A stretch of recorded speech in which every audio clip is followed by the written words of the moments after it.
दोस्तों नमस्कार।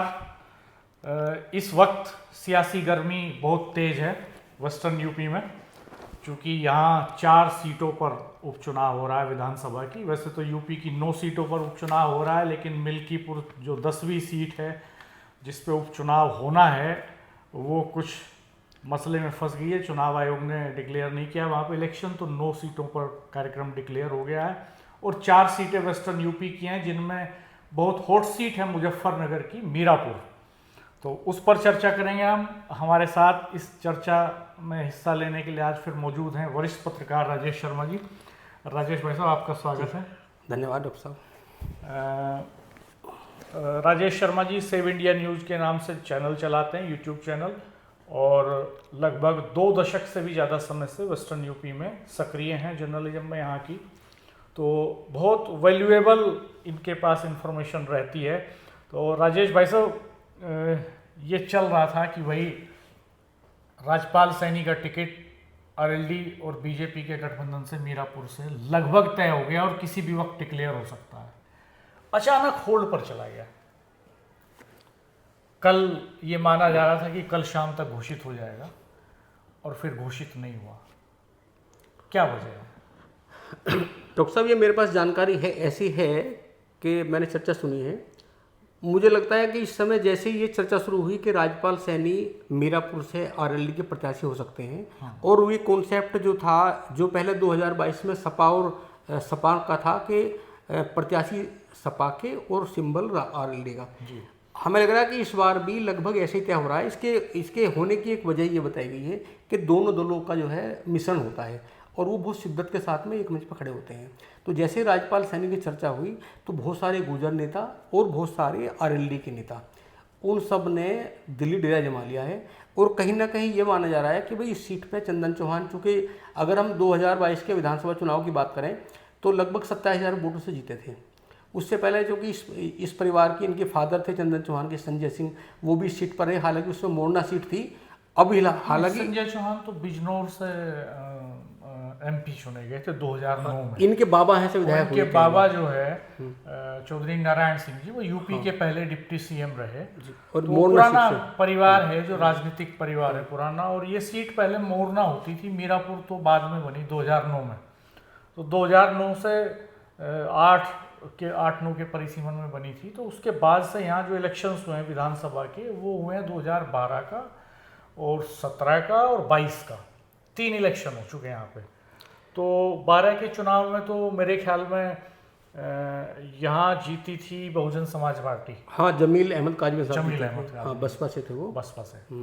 और आरएलडी की मिथिलेश पाल दूसरे नंबर पे, सेकंड नंबर पे। बीजेपी तीसरे नंबर पे थी। हाँ, मिथिलेश पाल चूंकि इससे पहले मोरना से एमएलए रह चुकी थी बीजेपी की, तो मिथिलेश पाल को आरएलडी ने फिर मीरापुर में आजमाया, तो वो वहाँ यहाँ जीत नहीं सकी। और फिर इसके बाद चुनाव होता है 17 में विधानसभा का। तो 17 के चुनाव में फिर मिथिलेश पाल हार जाती हैं यहाँ। 17 का चुनाव तो चूंकि 2013 के दंगे के बाद का चुनाव था, तो अवतार सिंह भड़ाना यहाँ जीत जाते हैं। अवतार सिंह भड़ाना जीत जाते लेकिन बहुत कम अंतर से।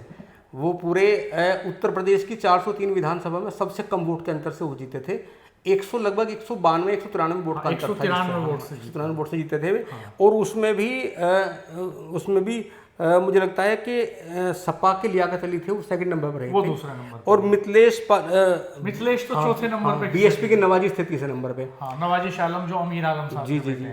और जब 2022 का चुनाव होता है तो 2022 के चुनाव में चंदन चौहान बहुत हाईएस्ट मतों से जीतते हैं। लगभग 27,000 वोटों से जीतते हैं। और तब सेकंड नंबर पर प्रशांत चौधरी, जो पहले एमएलसी रह चुके बसपा से, वो इस बार बीजेपी से चुनाव लड़े थे 2022 में। प्रशांत चौधरी की पत्नी बीएसपी से बागपत से एमएलए रही हैं, हेमलता चौधरी।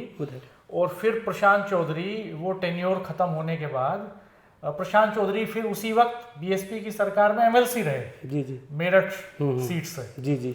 और दोनों पति पत्नी एक विधान परिषद और एक विधानसभा में थे। और फिर वो जब बीजेपी की सरकार आई तो वो बीजेपी चले गए, और फिर उन्होंने जो है ये चुनाव लड़ा था मीरापुर से। हाँ, मीरापुर से वो सेकंड नंबर पर रहे थे। सेकंड नंबर पर। हालांकि बहुत अंतर था। लगभग 27,000 वोटों का अंतर था, कम नहीं होता जी। और इसीलिए बीजेपी को लगता है, बीजेपी को अब भी ये लग रहा है। पार्टी कौन सी थी प्रशांत जी की? भाजपा थी। भाजपा। हाँ, वो भाजपा ज्वाइन कर ली थी। भाजपा से उन्होंने टिकट मिला था जी। और जीत का अंतर इसलिए था कि उसमें माना गया कि भाई उधर एक जो इधर रालोद का परंपरागत वोट, उधर गुजर वोट टोटल, और उधर वहाँ मुस्लिम कम्युनिटी के अच्छी खासी वोट हैं, वो वोट एक साथ मिला। तो इसलिए जीत का अंतर बड़ा हो गया था। अवतार सिंह भड़ाना तो इसलिए जीते 2017 में, क्योंकि 2014 का दंगा मीरापुर, वो वही विधानसभा थी जहाँ दंगा हुआ था, क्योंकि कवाल मीरापुर विधानसभा में आता है, वो पूरा होट था उस समय, इसलिए भड़ाना जीत गए थे। अब डॉक्टर साहब इसमें अंतर मामूली था 193 वोट का। इस समय मैं आपको बता दूं कि इस समय मीरापुर सीट बहुत होट है, इसको लेकर तमाम पॉलिटिकल पार्टियां मध्यस्थत है। ये अलग बात है कि असपा मतलब आज़ाद समाज पार्टी ने मोहम्मद जाहिद को यहाँ मैदान में उतारा है, और अगर हम बात करें बसपा की तो बसपा ने शाहनजर को मैदान में उतारा है। शाहनजर के भाई अपने गांव के प्रधान हैं। जी। और सर सपा ने यहाँ सुम्बुल है जो कादिर राणा के पुत्र वधु है, और बसपा के पूर्व राज्यसभा सांसद रहे मुनकादिल की बेटी है। अब दिक्कत यह है कि जो लगातार चर्चा शुरू हुई कि बीजेपी के नेता और रालोद का सिंबल, और कहीं ना कहीं ये लगा कि बसपा अपना प्रत्याशी बदल सकती है। और चूंकि मलखान सिंह एक बीएसपी के विधायक हुए थे, उनके दामाद हैं रणवीर सैनी। और रणवीर सैनी मलखान सिंह सैनी एमएलए रहे, उनके दामाद हैं रणवीर सैनी, वो जर्नलिस्ट हैं, और उनकी पत्नी भी वहाँ प्रोफेसर हैं एक कॉलेज में। जी। तो ये चर्चाएं तेज हुई। हाँ, वो लगातार लग रहा है कि बसपा उन्हें टिकट दे सकती है, लेकिन अभी तो खैर कुछ नहीं हुआ, चुनाव का भी अभी समय दूर है।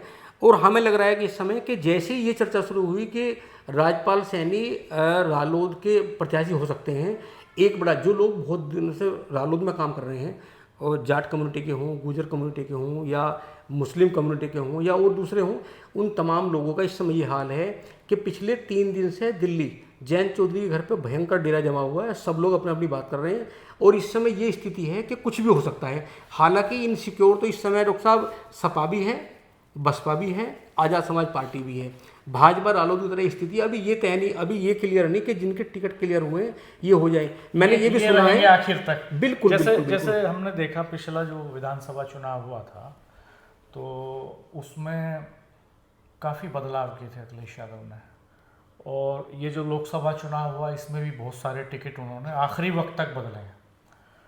कई जगह वो दांव कामयाब भी रहा, कई जगह फेल भी हुआ। ऐसे ही मायावती की पार्टी का तो पुराना इतिहास है कि वो आखिरी वक्त तक टिकट बदलती रहती हैं, लेकिन मुझे लगता है कि आरएलडी के पास ये चांस नहीं है।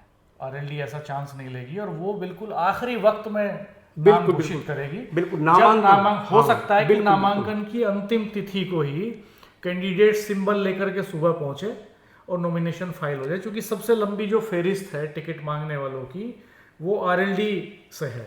डॉक्टर साहब एक वजह भी है, अभी फिलहाल रालोद अगर कोई प्रत्याशी घोषित करती है तो हमें लगता है कि बगावत की स्थिति हो सकती है।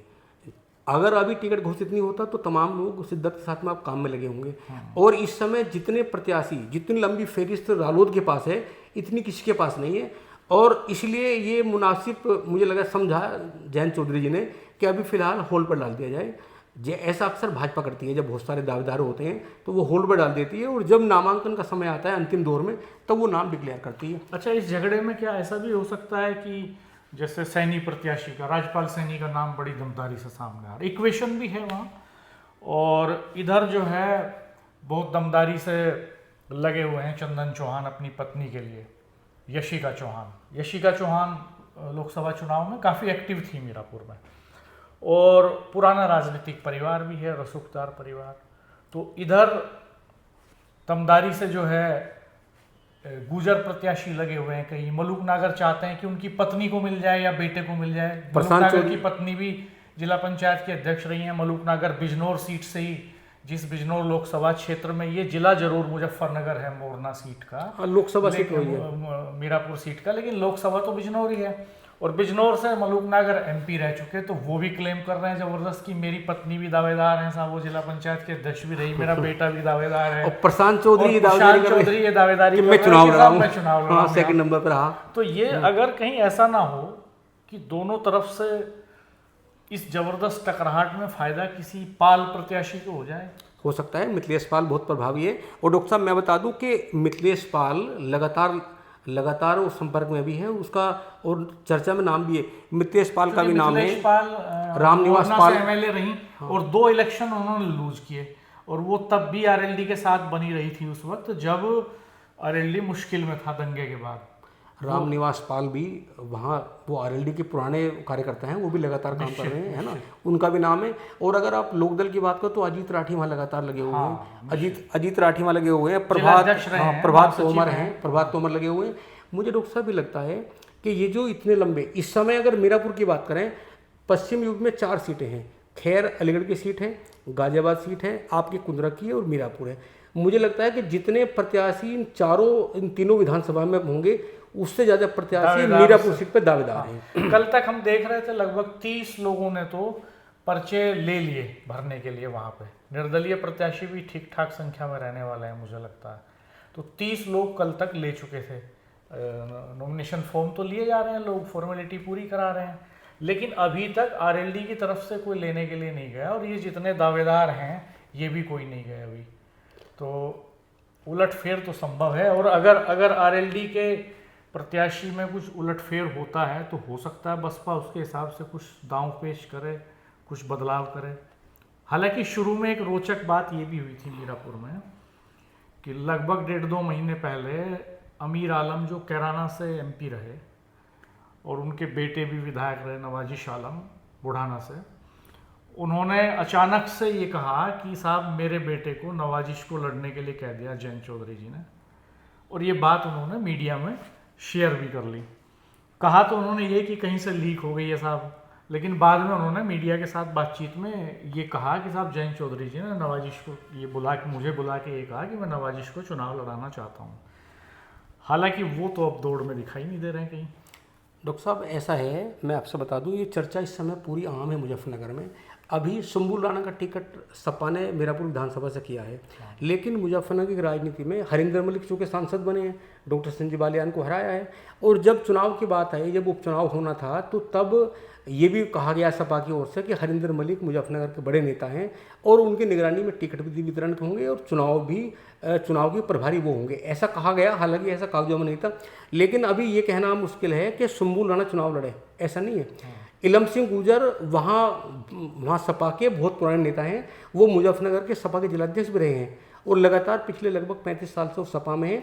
हरिंदर मलिक लगातार प्रयास कर रहे हैं कि इलम सिंह गुर्जर को मीरापुर से प्रत्याशी बना जाए। पब्लिक डोमेन में ये बात जरूर है कि हरेंद्र मलिक और कादिर राणा के जो रिश्ते हैं वो बहुत मधुर नहीं है। हालांकि मंचों पे एक साथ जरूर दिखे थे लोकसभा चुनाव में, और अभी कादिर राणा जी ने अपने घर पे जमावड़ा किया था लोगों का टिकट मिलने के बाद, तो उसमें ये बात उन्होंने मीडिया से बातचीत में कही कि साहब हमारे संबंध तो मधुर हैं और मैं उनके मंचों पे गया और मुझसे जो काम हो सकता था मैंने वो किया। लेकिन एक शीत युद्ध की स्थिति लंबे समय से दोनों के बीच में है, ये तो हम सब जानते ही हैं और पूरे मुजफ्फरनगर के लोग जानते हैं। अभी डॉक्टर साहब मुझे लगता है कि शंभू राणा चुनाव ना लड़े, सपा भी वेट एंड वॉच पे है कि रालोद किसे टिकट देगी। अगर रालोद अति बहीदे को टिकट देती है तो मुझे लगता है कि शंभू राणा का टिकट कटेगा, कादिर राणा को मनाया जाएगा। और चूँकि वो सीट गुजर सीट थी, अगर ये आरएलडी का टिकट अगर गैर गुजर को होता है तो जो गुजर समाज है उसको लेके कहीं ना कहीं दिक्कत हो, तो हमें लगता है कि इलम सिंह गुर्जर अभी भी सपा के मजबूत और प्रबल दावेदारी में हैं। और जहाँ तक बसपा की बात है तो बसपा का टिकट तो बदलना तय है, वो तो बसपा का तो परंपरागत है। आप जब देखो, जब विधानसभा है, लोकसभा के चुनाव होते हैं तो वो जैसे लगता है कि वो भी हो सकता है इस विचार में हो कि जो भाजपा रालोद गठबंधन है वो किसा प्रत्याशी बना रहा है। हो सकता है कि जैसी प्रत्याशी बने, क्योंकि सबकी नज़र इस समय रालोद के पास है। हाँ, और ये बसपा भी दांव खेल सकती है। रालोद पे सबकी नज़र है, लगता है, क्योंकि सरकार में है, गठबंधन में है, बड़ा वोट बैंक बीजेपी और आरएलडी का है। तो ये सपा भी चाहेगी, बसपा भी चाहेगी और ये दोनों दल ये चाहेंगे कि कहीं ना कहीं आरएलडी बीजेपी का समीकरण बिगाड़ा जाए, बशर्ते प्रत्याशी घोषित हो जाए। और मुझे लगता है कि इसीलिए आरएलडी अभी को टिकट घोषित नहीं करेगी, वेट एंड वॉच में रहेगी। जब नामांकन का समय आएगा उस समय अचानक जिसको चुनाव लड़ाना होगा उसे आरएलडी सिंबल देगी, मुझे ऐसा लगता है। और चूंकि ये चर्चा आम भी होगी, जिस तरह लोग लगातार जा रहे हैं, जयंत चौधरी ने कहा भी है कल ये कहा है कि अभी चुनाव का समय दूर है तो आप फील्ड में काम करो, अभी इतने परेशान ना हो। उन्होंने हालांकि किसका नाम नहीं लिया, सबसे कहा कि सब लोग फील्ड में काम करो एकजुटता के साथ में, अभी बहुत समय है और अभी कोई टिकट डिक्लेयर नहीं हो रहा। संगठन की मीटिंग होगी नवंबर के फर्स्ट वीक में और तब उस पर चर्चा होगी जो अच्छा कैंडिडेट होगा उसे टिकट दिया जाएगा, सब लोग काम करिए। तो इसी बात से हमें लग रहा है कि अभी आरएलडी इसको सिंबल नहीं देगी, नामांकन का जब समय आएगा तब सिंबल दिया जाएगा। सियासत क्रिकेट की तरह अनिश्चितताओं और असीम संभावनाओं का खेल है और बहुत कुछ उलटफेर हो सकता है। जो मोहरे शुरू में दिखाया जाता है सियासत में कि शतरंज की बिसात पर चल रहे हैं, चलते हुए दिखाई दे रहे हैं, अचानक से उनको वापस भी ले लिया जाता है और नए मोहरों को, वजीर को, ढाई चाल चलने वाले घोड़े को, तिरछी चाल चलने वाले ऊँट को आगे कर दिया जाता है। तो ये बहुत संभावनाएं हैं। राजेश भाई साहब, आपका बहुत धन्यवाद कि आपने बहुत वैल्यूएबल इंफॉर्मेशन हमें दी। आखिरी वक्त तक कुछ भी हो सकता है, किसी भी तरह की गोटियां बिछाई जा सकती हैं, किसी भी तरह का उलटफेर बसपा में, सपा में, आज़ाद समाज पार्टी में और आरएलडी में हो सकता है, ये संभव है। बिल्कुल बिल्कुल। आप हमारा चैनल सब्सक्राइब कीजिएगा, बेल आइकन प्रेस कर दीजिएगा, नोटिफिकेशंस ऑन कर दीजिएगा ताकि आपको नए वीडियो अपलोड होते ही इंफॉर्मेशन मिल सके। और आप इस चैनल के साथ साथ सेव इंडिया न्यूज़ पर जाकर भी देख सकते हैं। राजेश शर्मा जी वहाँ पर बहुत सारा पॉलिटिकल कंटेंट, बहुत सारी इंफॉर्मेशंस लगातार देते रहते हैं। आप सेव इंडिया न्यूज़ को भी सब्सक्राइब कीजिएगा, बेल आइकन प्रेस कीजिएगा वहाँ भी। और हम फिर आएंगे जल्दी एक नए वीडियो के साथ, नई इन्फॉर्मेशन के साथ। तब तक इस वीडियो को मित्रों के साथ शेयर कीजिएगा, लाइक कीजिएगा, कमेंट कीजिएगा और कमेंट बॉक्स में बताइएगा कि आपकी नज़र में कौन प्रबल दावेदार है आरएलडी से टिकट का, किसका टिकट होने जा रहा है। आपके पास भी रियल इन्फॉर्मेशन जरूर होगी, आपका भी अपना आकलन होगा, क्योंकि सियासी खबरें आमतौर पर मौसम की तरह अनुमानों पर आधारित होती हैं। जैसे मौसम में कई बार कहा जाता है कि साहब बंगाल की खाड़ी से चल दिया है मानसून और बस कल तक पहुंच जाएगा और पता लगा कि एक हफ्ते तक नहीं पहुंचा। बिल्कुल। तो ऐसा ही सियासत में भी होता है, जो व्यवहारिक धरातल पर जो चल रहा होता है उसके अनुमानों के आधार पर सियासी खबरें बनती हैं। लेकिन कब कोई बंगाल की खाड़ी से उठा बादल अचानक से रुक जाए, कब दबाव का क्षेत्र कहाँ पर ज़्यादा और कहाँ पर कम बन जाए, ये कहा नहीं जा सकता। तो ठीक ऐसे ही सियासत में भी होता है। धन्यवाद दोस्तों, नमस्कार। नमस्कार।